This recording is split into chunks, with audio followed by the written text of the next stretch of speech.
Bien, buenas tardes nuevamente. Mi nombre es Ana Alvarado, médico del Servicio de Dermatología del Hospital Nacional Edgardo Rebagliati Martins.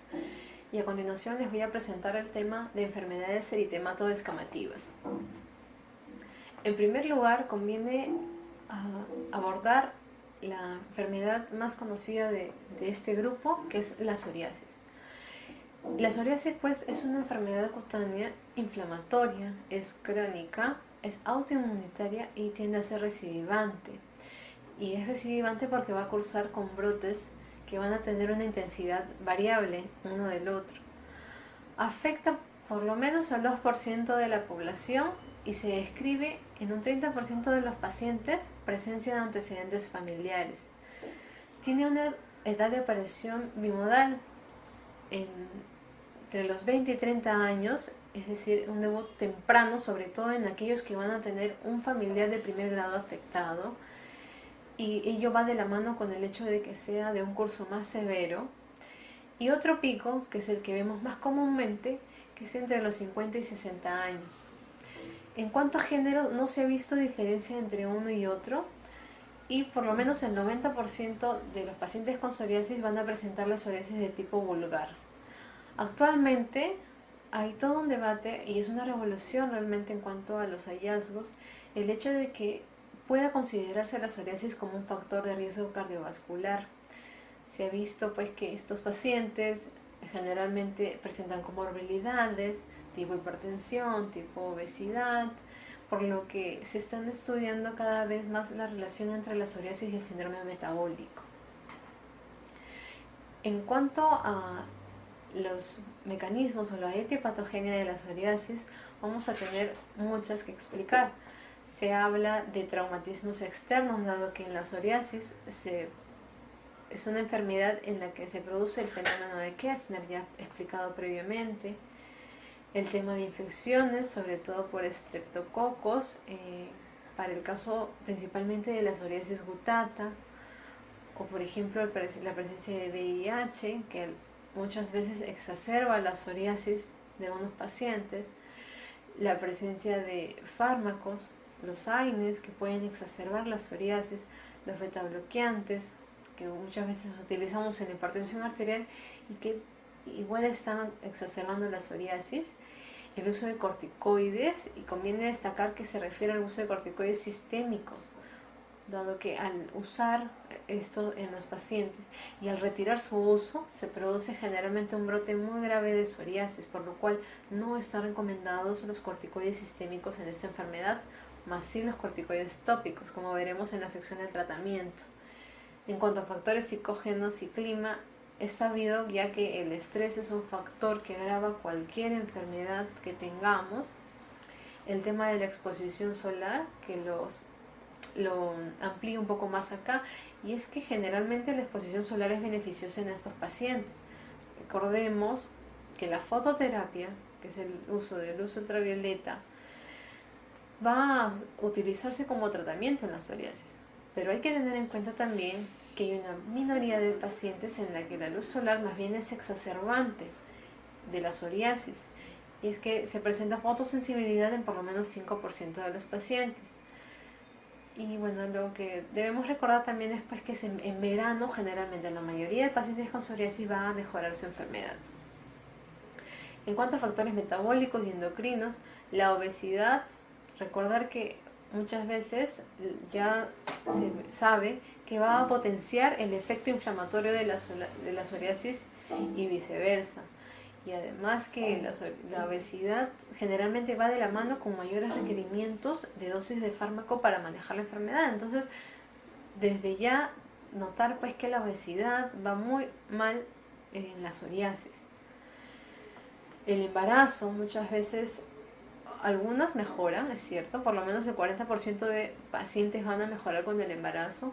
Sin embargo, hay un pequeño porcentaje en el cual se ve un empeoramiento de la psoriasis al punto de llegarse a ser pustular, que es un tipo de psoriasis ya más severa que requiere hospitalización por lo general.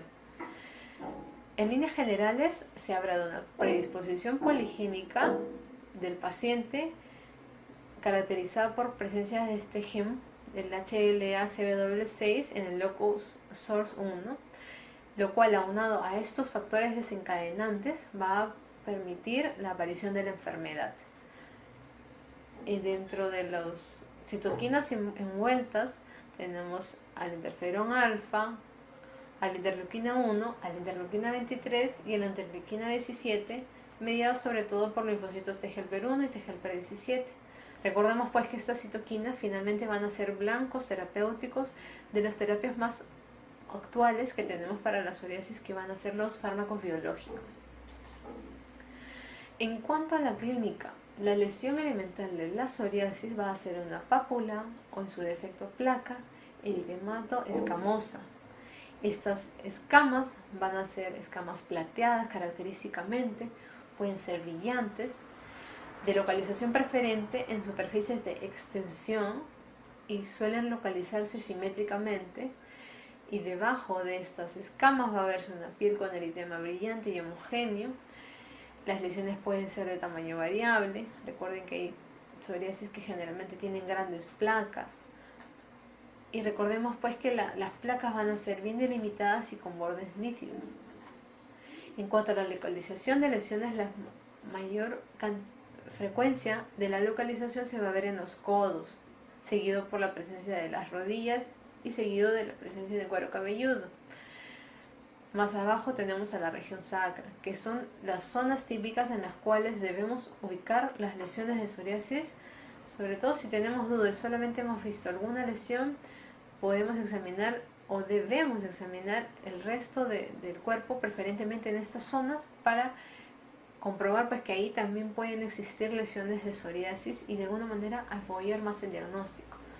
Eso sí, siempre nunca olvidar examinar el cuero cabelludo de un paciente. A veces hay pacientes que solo tienen lesiones en cuero cabelludo, así que conviene hacer un examen exhaustivo.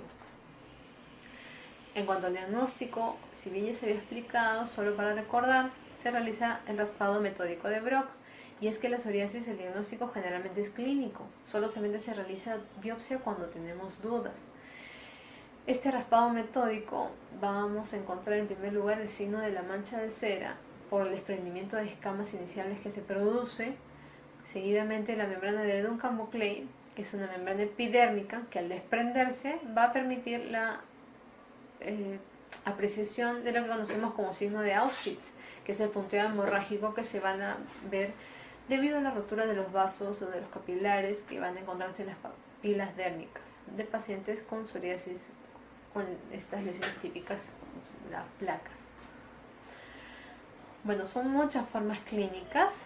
La más conocida, la más común, es la psoriasis en placas, con estas localizaciones habituales en superficies extensoras tipo codo, tipo rodillas. No olvidar la zona retroauricular. Recordad pues que la psoriasis, cuando afecta cuero cabelludo, suele afectar más allá de la línea de implantación del cuero cabelludo. No se queda exactamente en la línea, como por ejemplo sí lo hace la dermatitis seborreica. Y bueno, acá también para ver las lesiones, pues ver cómo afectan la región sacra, una región también bien común de afectación de psoriasis. De igual forma, hay psoriasis en placas que van a tener una localización preferentemente palmoplantar o en esta zona en ambas piernas. Otro tipo de psoriasis es la psoriasis en gotas, que sobre todo se ve en niños, adultos y jóvenes. Y se le dice en gotas porque son lesiones muy pequeñitas, como en gotas, que van a estar distribuidas sobre todo en tronco. Y se describe su asociación a una infección respiratoria previa del paciente debido a estreptococo beta hemolítico, que va a hacer que desencadene la presencia de esta psoriasis en gotas.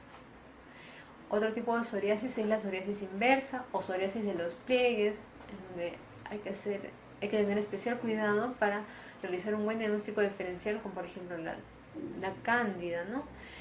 Y característicamente aquí no vamos a ver satelitosis como sí lo vemos en la cándida, y tampoco vamos a ver escamas, o vamos a ver muy pocas escamas, y es que al estar en zonas de pliegue es muy fácil por la humedad lograr el desprendimiento fácil de las pocas escamas que se produzcan, por lo cual muchas veces solamente vemos eritema en estas zonas. La psoriasis eritrodérmica habla de un compromiso de más del 90% de la superficie corporal total. Generalmente es una psoriasis que requiere hospitalización.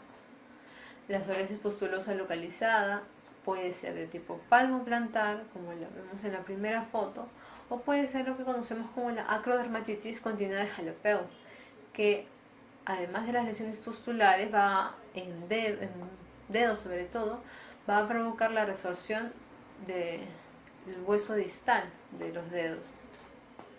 Otro tipo de psoriasis pustulosa es la generalizada o von Schumbusch, que también es un paciente que requiere hospitalización de todas formas. La psoriasis ungueal, en donde el pitting, los hoyuelos, vienen a ser el signo más frecuente de psoriasis ungueal, y sin embargo, el más típico va a ser la onicólisis, el desprendimiento distal de la uña, con hiperkeratosis subungueal en dicha zona también. Otros signos que se pueden observar y que hay que tener en cuenta son la decoloración o mancha de aceite y o las hemorragias en astilla. Dentro de la ortopatía psoriásica, recuerda que está declasificada dentro de las ortopatías seronegativas.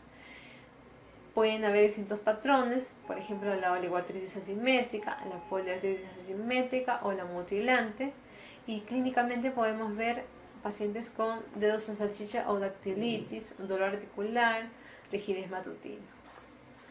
En cuanto al tratamiento de la psoriasis, son múltiples los tratamientos utilizados. Dentro de los tópicos inicialmente vamos a tener a los derivados de la vitamina D y por supuesto los más importantes, los corticoides, que en este caso idealmente deberían ser los de alta potencia, por ejemplo el clobetasol. Otro tratamiento utilizado es la fototerapia. Otro tratamiento utilizado ya de forma sistémica vienen a ser el metotrexate, o la ciclosporina o el acidretin. Y lo último, que es lo que está en boga, que son los biológicos, los anti-TNF1 principalmente, como el infliximab. Entonces, en líneas generales, el algoritmo terapéutico vendría a ser dado inicialmente por el uso de tratamiento tópico. Seguidamente o a la par podemos hacer uso de la fototerapia 3 veces por semana en estos pacientes. Si no encontramos una adecuada respuesta, podemos utilizar los tratamientos sistémicos como el acidretin, el metotrexate, por ejemplo, y si a pesar de eso también no hay respuesta, podemos hacer requerimientos para el uso de biológicos. Y en el caso de que sea un paciente complicado, un paciente que requiere cuidados especiales, hay que internarlo definitivamente.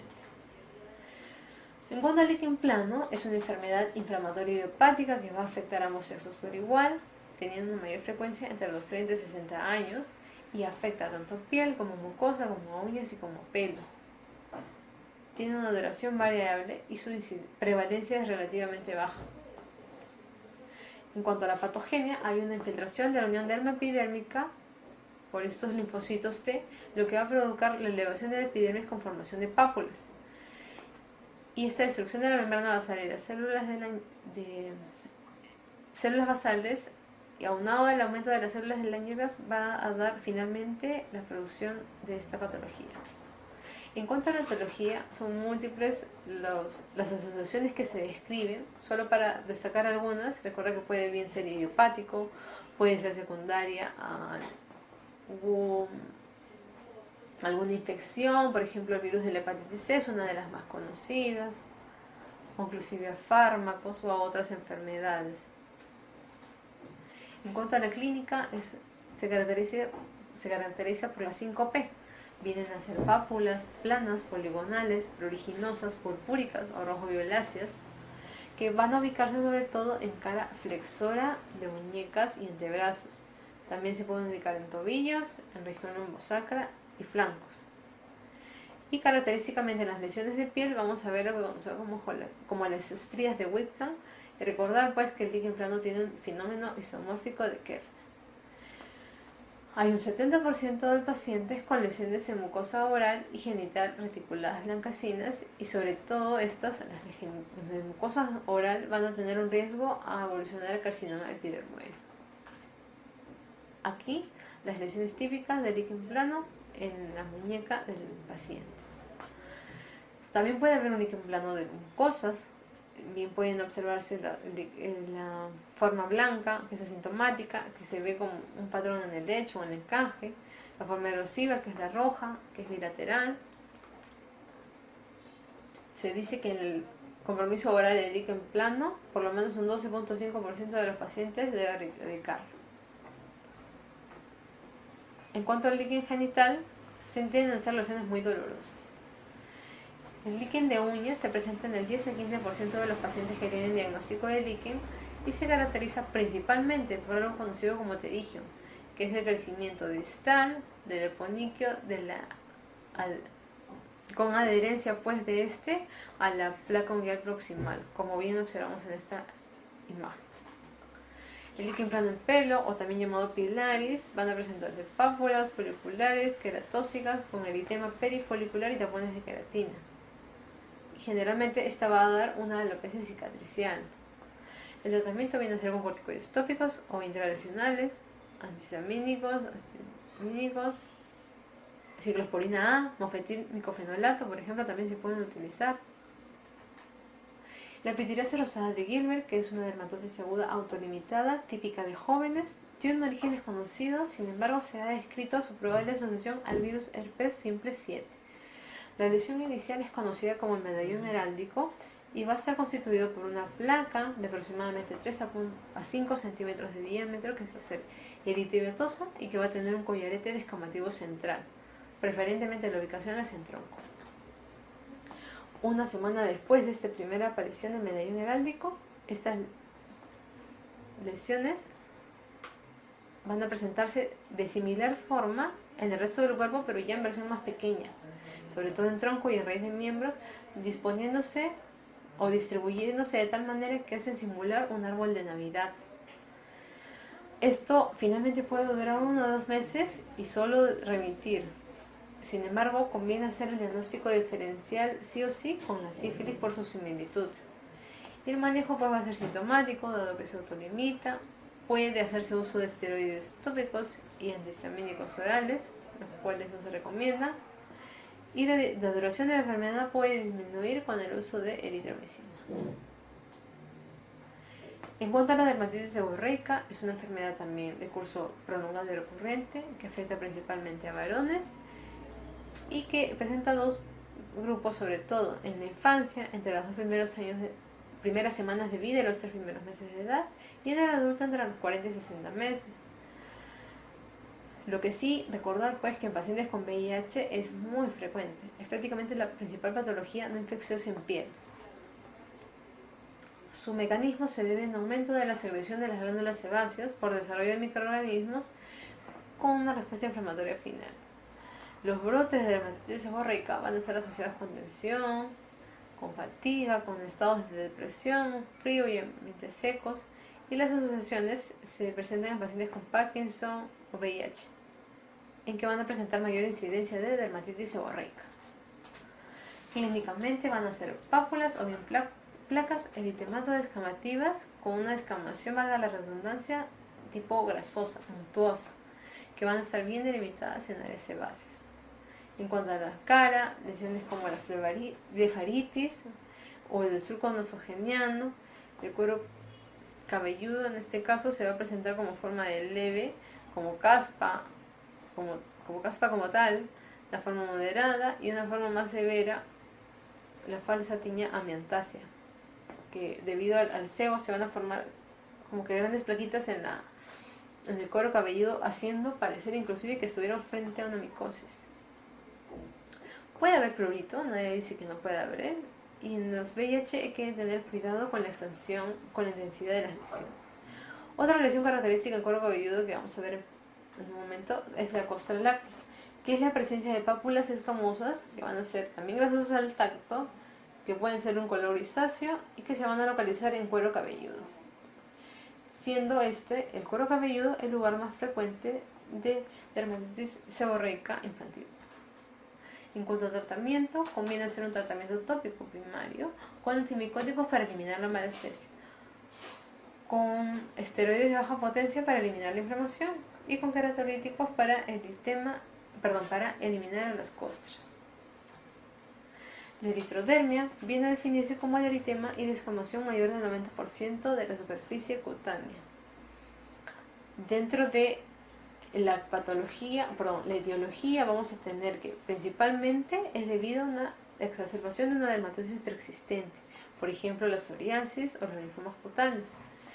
Y tenemos pues entonces que por lo menos el 30% van a tener causa idiopática, nunca se llega a saber la causa incluso.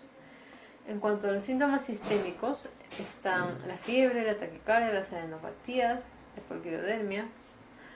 Y bueno, la histología permite llegar al diagnóstico etiológico por lo menos en 60% de los casos. Aquí pues la clase de causas de eritrodermia. Y bueno, eso sería todo.